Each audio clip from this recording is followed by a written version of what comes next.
अस्सलाम वालेकुम फ्रेंड्स, क्या हाल है? खैरियत है?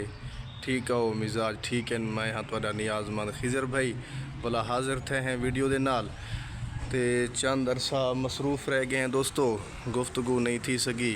सब्सक्राइब किया करो चैनल को भी ते गाल भी सारी सुनी करो, समझी करो। ते असा हुण सैटल थी गया इंशाअल्लाह इस्लामाबाद।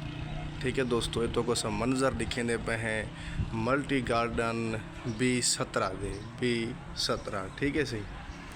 तो ये माहौल है, ये पिशावर रोड ते है 26 नंबर चुंगी कने थोड़ा जी अगू ते टैक्स लेकने 5-7 किलोमीटर पहले है।